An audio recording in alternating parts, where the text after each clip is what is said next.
ইরানের বিরুদ্ধে সামরিক হামলার বড় বড় হুমকি দিলেও যুক্তরাষ্ট্রের সাবেক প্রেসিডেন্ট ডোনাল্ড ট্রাম্প বাস্তব পরিস্থিতি ভালোভাবেই জানেন। যেখানে যুদ্ধবাজ হিসেবে পরিচিত বারাক ওবামাও শেষ পর্যন্ত আলোচনার পথ বেছে নিতে বাধ্য হয়েছিলেন, আর জো বাইডেন দীর্ঘদিন সিদ্ধান্তহীনতায় ভুগেছেন, সেখানে ইরান ইস্যুতে ট্রাম্পের সামনে এখন আর কোনো সহজ পথ খোলা নেই। আন্তর্জাতিক সম্পর্ক বিশ্লেষকদের ভাষায় ইরান ইস্যুতে ট্রাম্পের সামনে যে তিনটি সম্ভাব্য বিকল্প রয়েছে তার প্রতিটিই আগেরটির তুলনায় বেশি ঝুঁকিপূর্ণ। ফলে কঠোর বক্তব্য দিলেও বাস্তবে ইরান নিয়ে সিদ্ধান্ত নিতে হিমশিম খাচ্ছেন ট্রাম্প। প্রথম বিকল্প হিসেবে ট্রাম্প প্রতীকী বা সীমিত সামরিক হামলার পথ বেছে নিতে পারেন এমন ধারণা অনেক বিশ্লেষকের। এতে অভ্যন্তরীণভাবে বিক্ষোভকারীদের কাছে বার্তা যাবে যে যুক্তরাষ্ট্র তাদের পাশে আছে, আবার পূর্ণাঙ্গ যুদ্ধেও জড়াতে হবে না। তবে মধ্যপ্রাচ্য বিষয়ক গবেষকদের মতে এই কৌশল সবচেয়ে বিপজ্জনক ফল বয়ে আনতে পারে, কারণ সীমিত হামলার সুযোগ নিয়ে ইরানের শাসক গোষ্ঠী একে বিদেশি ষড়যন্ত্র হিসেবে উপস্থাপন করবে এবং অভ্যন্তরীণ বিক্ষোভ দমনে আরও কঠোর পদক্ষেপ নিতে পারে।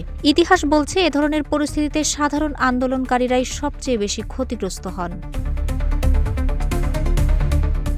দ্বিতীয় পথটি হল ইরানের শীর্ষ নেতৃত্বকে সরিয়ে দেওয়া, বিশেষ করে সর্বোচ্চ নেতা আয়াতুল্লাহ আলী খামেনি ও বিপ্লবী গার্ডের শীর্ষ কমান্ডারদের লক্ষ্যবস্তু করা। পশ্চিমা নিরাপত্তা বিশ্লেষকদের একাংশের মতে এই কৌশলকে ট্রাম্প তুলনামূলক সহজ সমাধান হিসেবে দেখতে পারেন, কিন্তু নেতৃত্ব হত্যা খুব কম ক্ষেত্রেই কাঙ্ক্ষিত ফল আনে, বরং এতে ক্ষমতার জন্য অভ্যন্তরীণ লড়াই শুরু হয়। ইরানের ক্ষেত্রে এই শূন্যতা পূরণে সবচেয়ে শক্ত অবস্থানে থাকবে Islamic revolutionary guard corps IRGC।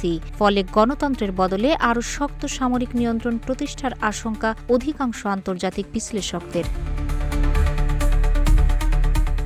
ট্রাম্পের সামনে তৃতীয় ও সবচেয়ে বিপজ্জনক পথটি হল দীর্ঘমেয়াদী সামরিক অভিযান। পরিকল্পিত আকাশ হামলার মাধ্যমে ধাপে ধাপে ইরানের নিরাপত্তা ও রাষ্ট্রীয় কাঠামো দুর্বল করা হতে পারে। তবে যুদ্ধ বিশ্লেষকদের মতে এই কৌশল যত সফল হবে বিশৃঙ্খলার ঝুঁকিও তত বাড়বে। অতীত অভিজ্ঞতা বলছে এমন পরিস্থিতি লিবিয়া বা ইয়েমেনের মতো দীর্ঘস্থায়ী অস্থিরতার জন্ম দিতে পারে।